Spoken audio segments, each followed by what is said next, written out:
Dang.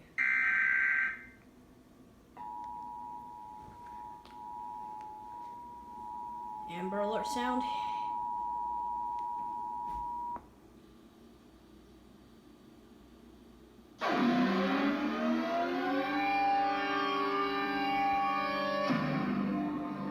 This is an activation of the Amber Alert system at the request of the Mesquite Police Department.